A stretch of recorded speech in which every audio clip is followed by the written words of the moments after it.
So hello and welcome to the Big Three, where we focus on one topic from the world of cybersecurity, and I'll be asking three questions. And with me to provide expert insight are three cybersecurity professionals who have a wealth of experience between them, and we'll be doing all of this in about 45 minutes. So thank you for joining us today in this live webinar and a simultaneous podcast that will be available after the broadcast through your usual podcast provider. I'm Ade Clewlow, Senior Client Advisor in NCC Group, and with me today is Mark Ward, an independent fraud, risk and security consultant specializing in the creation and transformation of information security teams within organizations. Also with me is Kat Sommer, the Head of Public Affairs at NCC Group. Kat leads our public advocacy efforts, engaging with parliamentarians, policymakers, and other decision makers in the industry to improve the operating environment for cybersecurity specialists. And this is very much recognized in her efforts to change the existing Computer Misuse Act through the hashtag CyberUp campaign. And finally, I'm joined by Tim Anderson. Tim has worked for this country's top cybersecurity consultancies, and with a track record that spans over 2 decades, he's helped a number of organizations strengthen their security well-being in order to improve cybersecurity resilience. Currently, Tim is responsible for the expansion of NCC Group's global managed services practice. So it's been more than 12 months since the first case of COVID-19 was reported to the World Health Organization in December 2019. And in that time, the pandemic continues to challenge business leaders and cybersecurity decision makers around the world. It therefore seems appropriate that on the day the UK went into its first lockdown last year, we are talking about the cyber debt that has been built up over the last 12 months, what it means and how we can address it. So we're also running a Q&A throughout this webinar. So if you have any comments or questions, please add them into the Q&A section or into the chat. Good. So let's open up with the first question. Hello to everybody who is with me, to Mark, Kat and Tim. I'm sorry I haven't given you a chance to say hello. Hello to you. So the first question is what is the scale of the current cyber debt in the UK?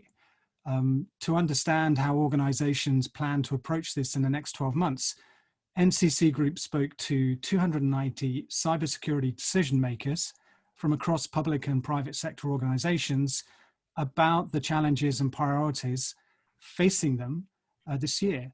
So Kat is going to introduce some of the survey's key findings, and Kat, very much over to you. Thanks very much, Ade.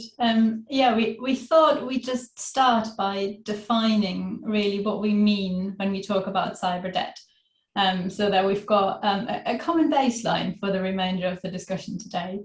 And I've just taken a look at the key findings from the survey to try and give that shape and that definition to the cyber debt.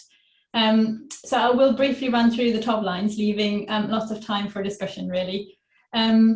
What we know is that budget cuts have affected cyber spend over the last 12 months.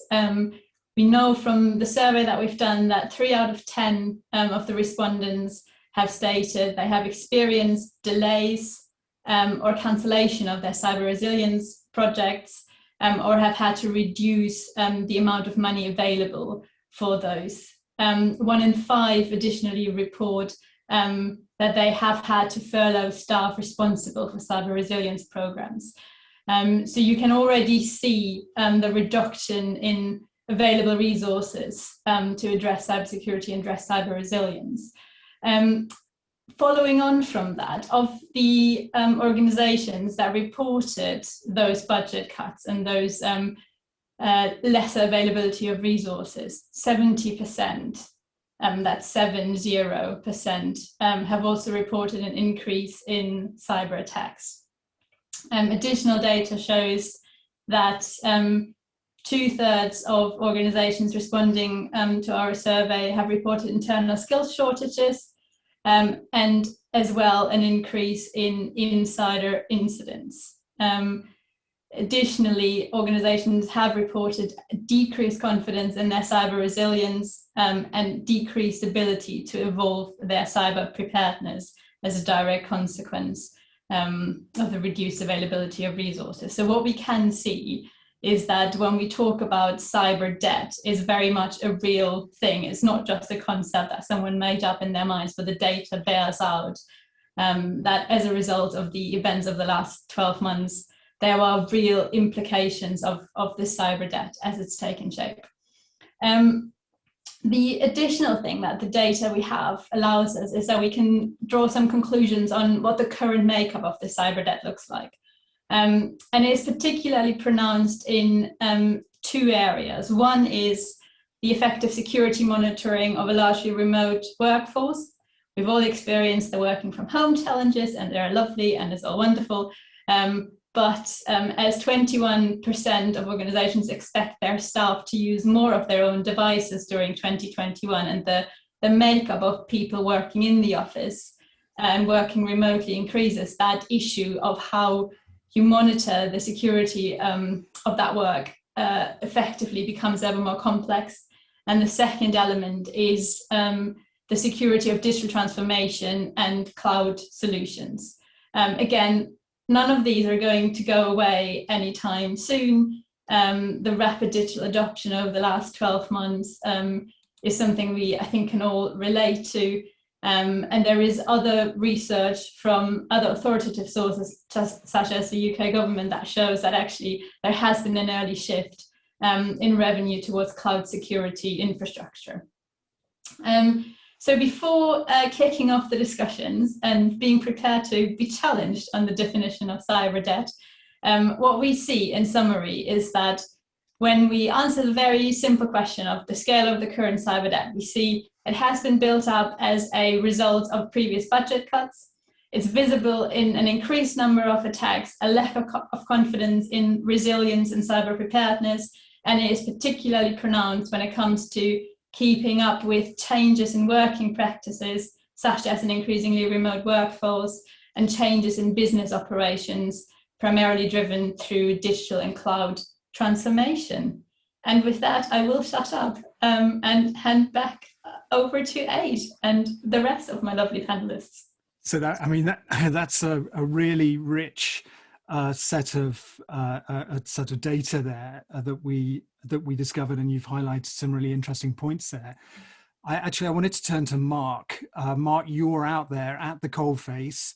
You've been in that role for some time. You've experienced, from a slightly different perspective to us, how the pandemic has affected your working environment, and so maybe I wonder if I can just start a very simple question after what Kat has said. Have you managed to quantify what your cyber debt is? And let's assume that you believe that there is a cyber debt. We may actually go back to that, but Mark, quantify for us what that cyber debt looks like for you. Well, firstly, as a consultant in cyber, I'm delighted at the bad news that seems to be out there. It obviously means there's going to be a revenue source for me for some time to come. So I'm quite pleased at the bad news. Yes, there is cyber debt, and it's for various reasons. I think a lot of people have cancelled projects, cut budget. It's because they don't know what, and I hate the phrase, the new normal looks like, but it's true. We don't know what that looks like. So if you've got the majority of your staff not returning to the office, why would you invest in office-based systems? If you haven't previously embraced BYOD or bring your own device and you're about to, why would you invest in certain types of security software and services that don't incorporate BYOD? So I think the answer, we're not going to get any answers to that soon until we see people starting to go back to the offices and establishing what their new working patterns look like. So for my current client, who are a building company,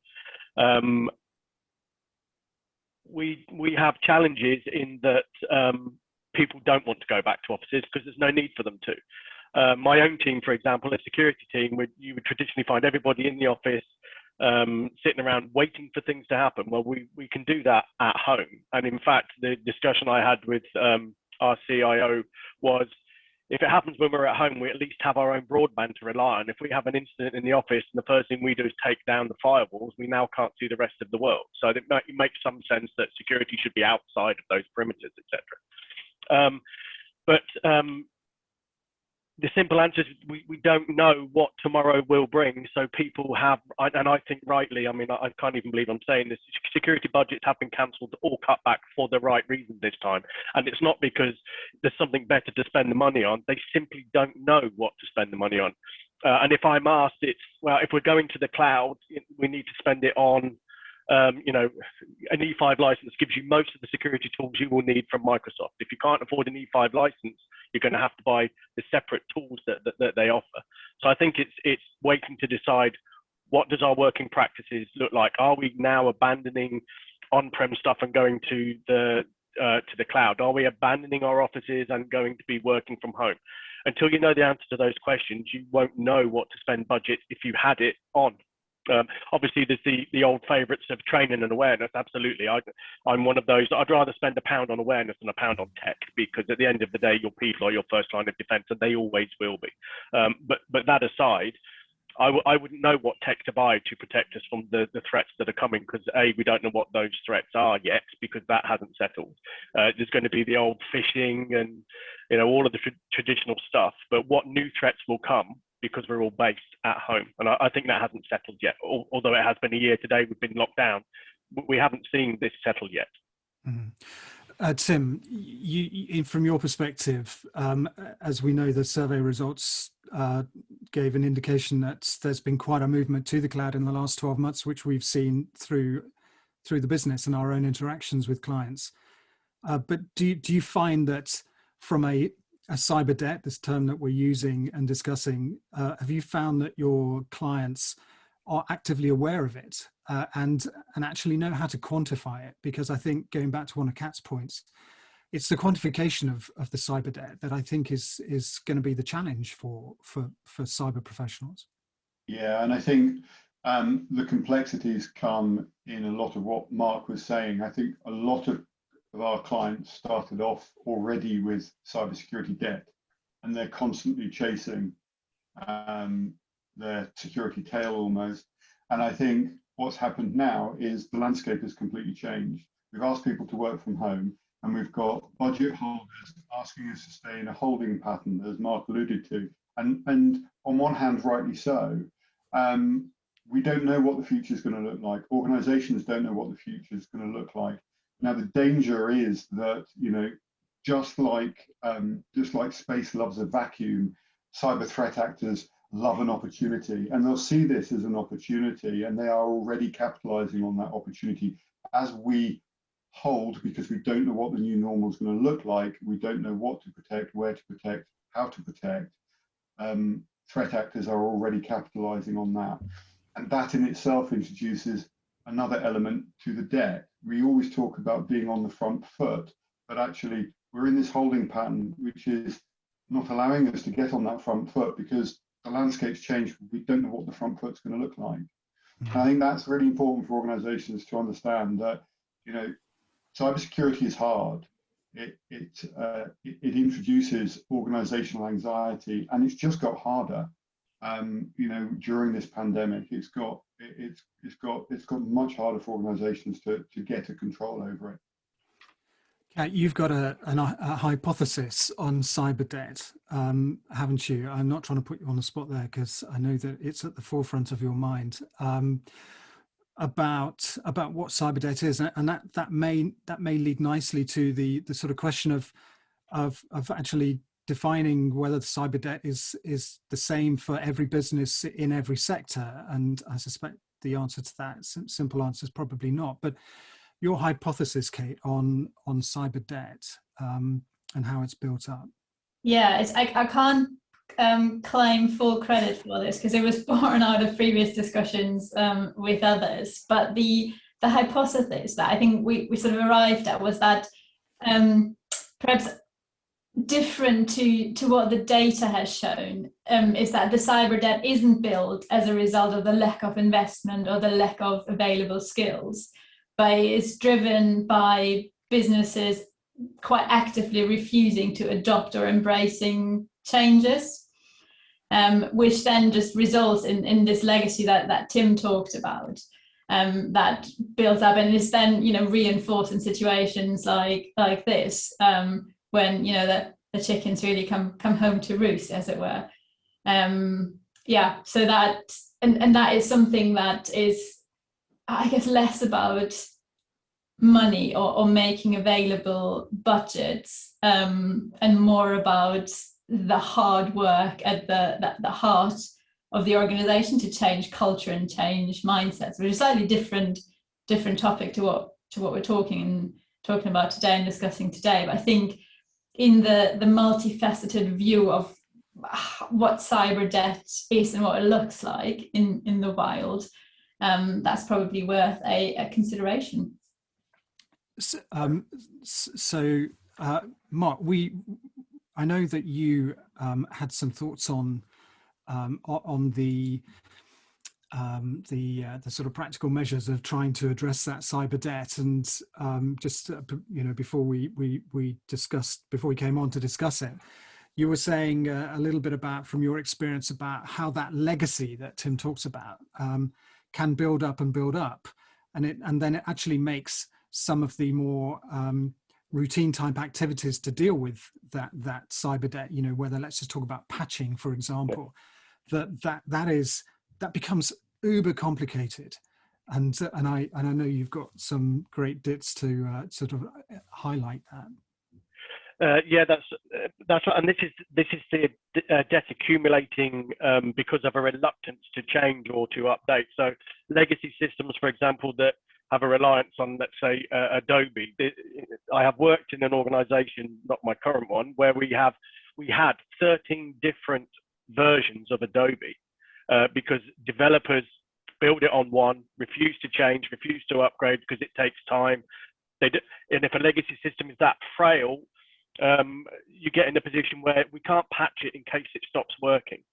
So as a security professional, you're pulling your hair out saying we have known threats. We are vulnerable. We need to patch it.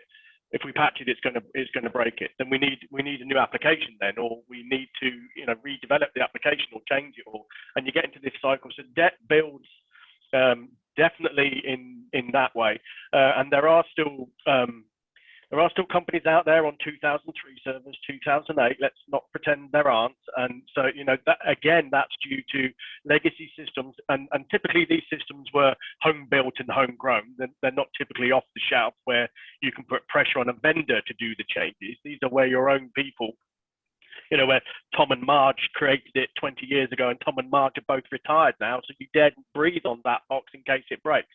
That type of cyber debt you're really going to be stuck with until you take the brave choice of, let's find another application to do this. Let's not write it ourselves. Let's buy one from somebody and get that support. Patching is supposed to be one of the simplest ways to help security and improve our security stance. I have to say, in my experience, it's one of the most difficult things to do right, and to do across the board, both OS and at an app level. Most of us will patch OS, absolutely, Patch Tuesday, which we all know and love, but it's the applications that sit on, sometimes we forget, they need patching too. And I think that's where the majority of the debt we talk about lies. It's not in the OS level, it's in the application level. I think that's an interesting point, if I can just cut in, that Mark raises around sort of if you don't touch it, then we don't introduce any additional security into it. If we build it secure. A good friend of mine who was a CISO for the aviation industry, he wasn't permitted to touch certain servers because they were built safe. And once they were certified as safe, then if they were touched, then they would have to be recertified as safe. So that included putting on patches that would have to recertify them as safe. And I think some of it comes down to the risk tolerance of the organization and whether or not they accept the risk associated with not patching for 20 years because such and such a person has built it and it's deemed safe. But I think we have an onus, and I think this is where the struggle lies sometimes. And I'd pose a question almost back to Mark. Are we as an industry failing to articulate what security risk actually is when we're talking to board level who need to sign off? You know, do we need to be more implicit? Do we need to be clearer? I mean, there's a lot of FUD in security, unfortunately. And if we can make the risk specific to our organization or the organization that we're working for so that it resonates, do you think that's a better way of talking around cybersecurity debt and the risks associated with it to help inform? Yeah, absolutely. Obviously, risk management is the way to articulating the risk is important, but articulating it in a manner that the business understands it. So I certainly try never to use the word security when I'm either asking for money or trying to gain collaboration in doing something. But you focus on risk, your risk, the risk you are taking. It's nothing to do with security. It's a business thing that they have to accept. And you're absolutely right. We have the same. You know, this is certified. Why would we want to change it? Because the certification is 12 months old or 18 months old. We need to recertify. And if you need to be certified, that's the time to make change. But there's still, we can't use scare tactics. We can't say, look at the news, someone gets done every day. Despite the fact that it's in the news nearly every day, and we've had some quite big news stories recently about breaches, the Exchange being the most recent one that I can recall. That scaremongering, it's never been a good tactic, and it still isn't, because there is still an element of, yeah, but it won't happen to us because we've got you. And I think, yeah, but you're not listening to me. So it is going to happen to you if we don't start to close some doors. And again, I think if you say we want to lower the risk rather than get rid of the risk, I mean, any security professional that thinks they can get rid of risk probably still believes in Santa Claus and the Easter Bunny. But if you can reduce it to an acceptable level, and this is the level I'm looking for, and you can meet me halfway, the business is in a better position. We're in a better position to move forward. We haven't fixed the problem, but it's managed. I think risk management is where, certainly the language I think we should be using. If you're not using it already, it's the language you should be using, because the business understands risk, business risk, financial risk. So if you just make cyber risk one of the phrases that they start to use, I think much better cooperation. Certainly the CIO and the board where I am now, completely aware of a cyber risk, very accepting of the work that we need to do, but still very challenging on, that seems like a lot of money, can we do it for less, or are there options? And if you can give them, you know, the Lada, Ford, Rolls-Royce options, and they can choose one, as long as your risk is being managed, then I think you should accept you're never going to get the Rolls-Royce solution. You should settle for the Ford or the Lada. And just in case there are any Lada owners listening to the webinar, then no offence caused by other cheap vehicles are available. Exactly. So this leads nicely into the second question, actually on the back of that, and I'm going to ask Kat just for a few thoughts. So who pays down the cyber debt? And I suppose this comes back to a slightly more sort of philosophical question now, actually, about who's actually responsible or deemed to be responsible for that cyber debt. You know, where is that budget going to be coming from? Where is the investment going to be coming from to address it? And then the final question in the webinar is going to be about how we restructure that and how we look at it. But just specifically on who is going to be responsible for stumping up the funds for it, particularly as we know through the survey that there is a plan for significant investment in security improvements, cyber threat intelligence, security awareness training, and other compliance related activities. So Kat, back over to you, because this is something I know that you're also very passionate about. Yeah, I think it's quite interesting that, as you say, there 2/3 of organizations plan to increase their cybersecurity budgets this year, which is obviously great news for everyone involved in the industry. Even greater news is that a significant part of that investment will ultimately pay someone else to pay down that cyber debt. So the amount spent on outsourced cyber resilience will increase, or so we have been told. And that is particularly in areas, as you say, of threat intelligence, security monitoring, threat detection and response, and cybersecurity awareness training. With those significant amounts of money being spent, one of the key questions that keeps popping up and that keeps being raised as we discuss investment in cybersecurity is, how do I prove my return on investment? Perfectly sensible question, one that we still struggle to answer coherently or satisfactorily, I think. 90% of respondents, which is, a large number, reported they also still struggle to accurately assess or quantify the cost versus benefit of cybersecurity measures. Which means that justifying the effectiveness of spend remains incredibly important, particularly when you then consider that around 20% still struggle to get the buy-in of senior management. And again, quite sensibly so, because if you say to someone, I really need this money for making things better, and that someone says, okay, fine, how will I know this money is being spent wisely? And all you can say is, oh, you'll know it when you see it. It's not a very good answer. So I think in terms of the question of who pays down the cyber debt is also then asking the question of who measures that money is being spent effectively and who is responsible for that. One of the sort of the simple tests, I suppose, in terms of who pays is the follow-up question of, if it goes wrong, who gets fired? And therefore, you can draw your pen of responsibility in that way. But I know that Mark, actually, when we discussed some of these questions before, had really interesting thoughts around security spending and I guess getting things for free versus paying for them later, or in other ways that aren't entirely apparent or obvious, which, if you talk about proving return on investment, just introduces another layer of challenge. But without wanting to cut over your hosting duties, I just thought Mark's thoughts on that would be quite good, and move us on in our discussion. You're my co-host, Kat. We're co-hosts together. Anyway, yes, Mark, and I know Tim. I know that you're probably wanting to come in on this as well. But Mark, yeah, that's a really good question for Mark. The answer is everybody pays it down. It's the same. And who's responsible for security? Everybody is. Everybody's not going to get fired when it goes wrong. That's why they have CISOs, isn't it? Ultimately.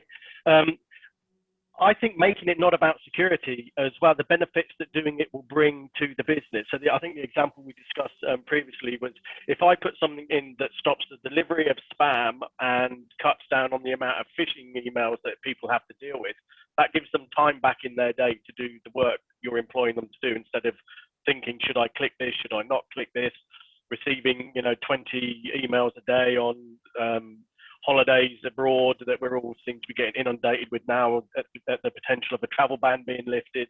So, security tooling will reduce spam and phishing. That gives people more time back in the day to do the work they're supposed to do. So if you can make something not about security and it's a benefit for something else as well. Another example is housekeeping and the dreaded 4 letters GDPR, and are you keeping stuff for longer than you should?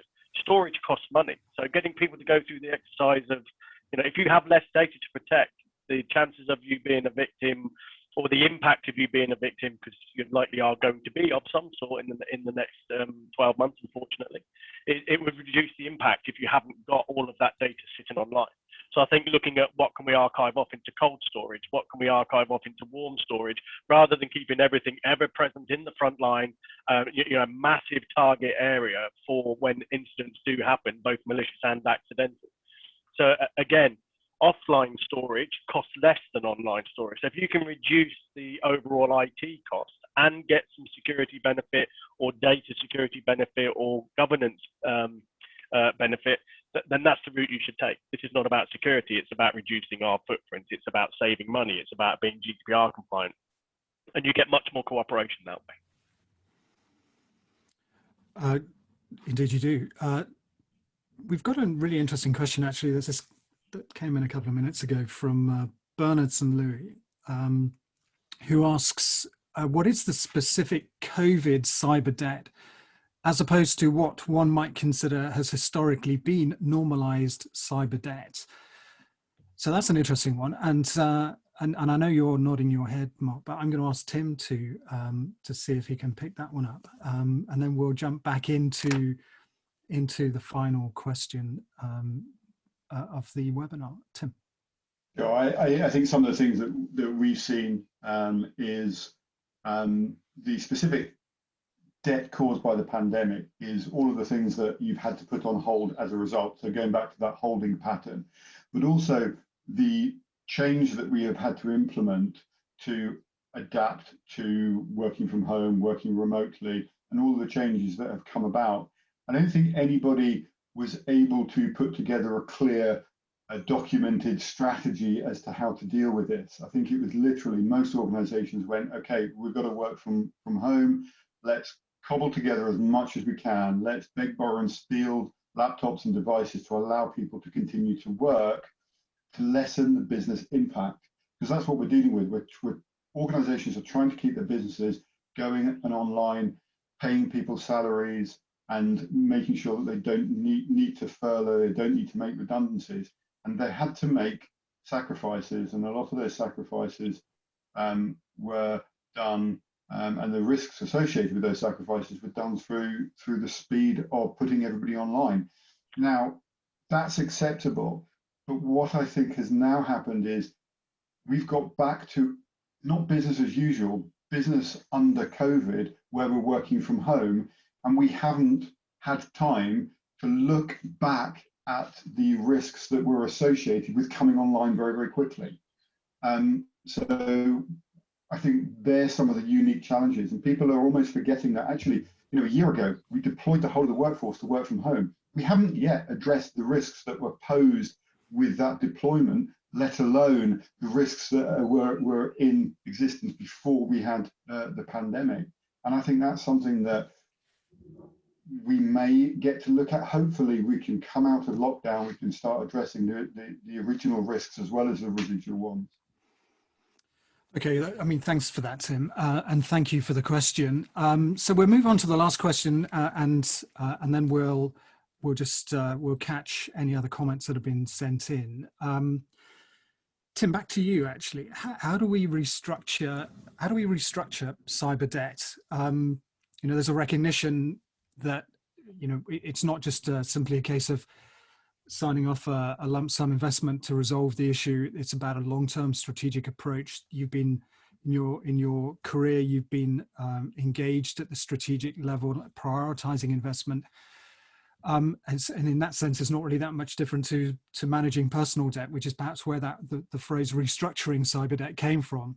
But yeah, so Tim, how would you any thoughts on the issue of restructuring cyber debt?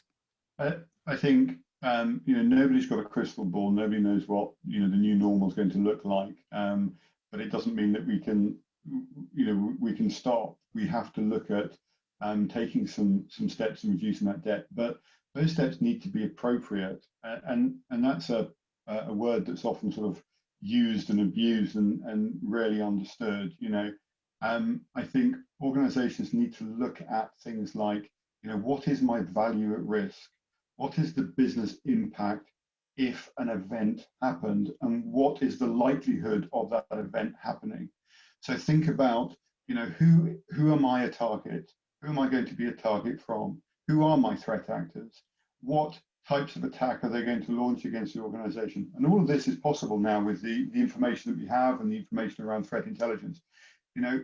Who is going to target me, and what techniques are they going to use, and what could the potential impact be on my organization? And understanding the impact is where we can start to quantify what the risk is. Because we understand the impact, we understand the value, we can help advise people on the likelihood of that attack.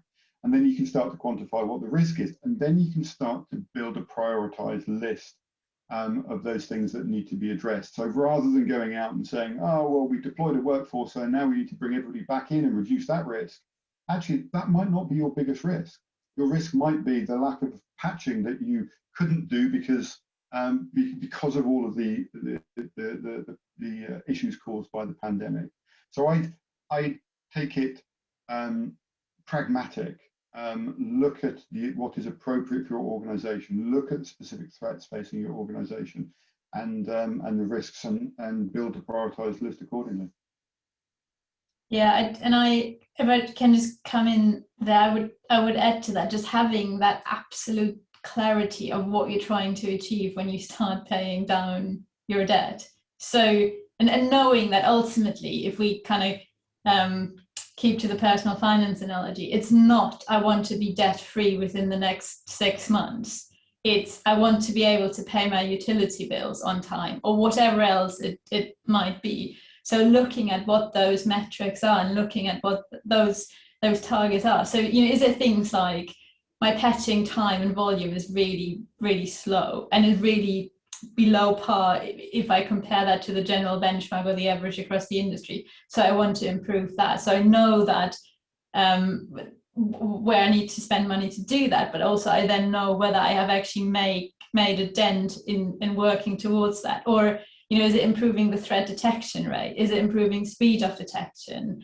Is it the internal skills level across my workforce that I want to target? So I think it's not just starting waving pound notes and dollar bills around and hoping for the best, but it is doing that in a very targeted, metricized approach. We need to live with cyber debt, don't we, Mark? I mean, we need to accept, and that personal finance analogy is a good one to maybe maintain. We're very unlikely to be debt free. Things are changing all the time. We need to be constantly on our guard. You're, like I said at the beginning, you're at the coalface. How do you approach this particular point about prioritization and selling that to those who are going to be providing the funds to be able to achieve it? I think, as Katrina has said, it's understanding the business that you are consulting to, or you are the CISO for. Data is important to everybody, but how important? If you're a bank, is it any more important than if you're a telco? Is that any more important than if you are a law firm? And if you ask the business in each of those, yes, our data is important, but it's also important to your customers in different ways too. So all of these, if there's a high-profile divorce going through the courts between two film stars, that data is valuable for that period of time. You are going to experience certain threats for that period of time. If you're a bank, you're experiencing constant levels of threat and attack because you're holding people's money and sensitive information. So I think it's understanding the data they have and the risk they're willing to take with that data. And again, we come back to what is the impact to the business? Will the business be wiped out if we have a ransomware attack tomorrow and we don't pay ransom, or we haven't got proper backups and we have to start from scratch? Is our business wiped out? Yes, it is. What's the impact of that? Hundreds of millions. So, okay, let's spend £400 or £500 per person on security then, shall we? And you have to come at it from that perspective. I'm also a great fan of threat intelligence and intelligence. If you know a bus is coming down the street, you can step back onto the pavement and avoid being hit by it. If you're trying to cross the road with your eyes closed, then the very best of luck with that. And it's the same when dealing with threat. If you're not looking at the threats being posed to your business, the very best of luck to you. If you are investing money in threat analysis and threat intelligence, and you get the certs from government or from private companies, then you really do need to pay attention to them and factor that into your security management and your risk management. Thanks for that, Mark. There have been a couple of questions in the chat, actually, which not exactly related to that final point, but I think that they are important points nonetheless. And so thanks to to Stuart Burrows and to Lee Gardner for asking very similar questions. So forgive me, I'm just going to sort of club them together. And essentially the question that has come in is, do independent certifications, so ISO 27001 Cyber Essentials, do they have the kind of credibility to allow senior decision makers in organizations to essentially be saying, okay, fine, well, we've got these accreditations, therefore we're okay? Or is that very much just a sort of first step on the ladder to understanding and benchmarking where you are as an organization? And maybe I can just ask Tim and Mark for your thoughts on that. I think I was involved in the first ever pilot test for Cyber Essentials a number of years ago, and the way it was pitched to me at the time was that it was a benchmark test for low-hanging fruit and needed to be used appropriately. And I think that's kind of been lost, really. And I think a lot of people are, or some people, and similarly with ISO 27001, are using it as, I'm all right, I've got Cyber Essentials type certification, or we're ISO 27001, so we don't need to do anymore. You know, these are good practices to have, and Cyber Essentials is a bare minimum and a requirement for certain transactions with government. And ISO 27001 is still considered a very good benchmark. But that's all it is. It doesn't mean that you ignore everything else. It doesn't mean that you ignore the particular risks and challenges facing your organization. It's just a way of identifying, have we mitigated through ISO 27001? Have we tested against that particular risk using Cyber Essentials? You know, where are we? And I think we need to be very careful that we don't just sort of say, oh, well, we've got Cyber Essentials or ISO 27001, so we're surely doing enough, because everybody accepts that that's a good standard to have. Mark. Yeah, I would agree entirely. And I think it's also you yourself need to understand what those badges mean when you do get them. CE and ISO, two completely different badges. And they have to be maintained. Now, ISO comes with controls, 114 or so controls with 500 odd measures, and you measure to make sure you're doing the same things month on month on month. Whenever I do business with a third party, or I'm buying services, and they say, oh, we're ISO 27000, you don't have to worry. I say, I'd like to see your statement of applicability, please, so that I can determine whether you're actually securing the bits that matter to me. Because you can become compliant to ISO in a fashion. When I'm brought into companies and they say we want to be ISO, I look at 3 stages. You align yourself to the controls, you comply with the controls, and then you certify yourself. And that can take up to 18, 24 months. I think companies underestimate what's needed. I also think some are put off by what they think, oh, 114 controls, that sounds a lot. 500 measures, that's incredible. But I often say, if you're not already doing them, all we're doing is putting a framework to make sure it's continued to be done and it's measured and reported, because you're already doing most of them. You know, for example, the HR requirements, you know, do you check work history? Yes, we do. Then that's a tick in a box for ISO 27001. Do you have a movers, leavers, and joiners process? Yes, we do. That's another tick in the box for you. So I think people are doing these things, becoming complacent in saying we have it, and every year we have to get to it. And a month after you get your certification, the developers put in an application that's completely non-compliant with all of that, you come undone at that point. So it's like your MOT. Your car's good for its MOT when you drive it away from the garage. If you then have a fault a mile down the road, which you know invalidates your MOT, are you going to go back and get it recertified when you've had it fixed? So I think if you look at it the same way, the badges are nice to have and they're good things to look for. And as people in the security profession, they do help us determine, you know, what sort of company we're dealing with. But you need to understand what those badges are. I mean, the Defence Standard 5138 is another one that in the client I'm with at the moment, it's important to them because we need to have that to work for government clients. So I think what badge you need, decide what effort you're going to put into getting it, and then make sure the right effort is put into maintaining it. And I think it's the maintenance of it that's important. Yeah, no, that's good. And I noticed a few automotive analogies coming into what you're describing there, Mark. So, and I'm not sure if the MOT breaking down the road was connected to the earlier Lada comment, but I can only assume it perhaps was. So I think I'm just going to draw the webinar to a close. We've had some interesting questions from those of you who are listening and watching. So thank you very much for those. We've really been just discussing and trying to really quantify what cyber debt is, the scale of it, who pays that down in organizations, and how we can approach the restructuring of it over time, knowing that we're always going to be living with cyber debt in one form or another.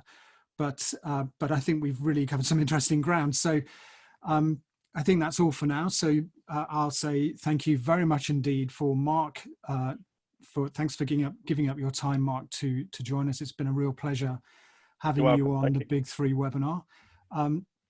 And to my colleagues Tim and to Kat.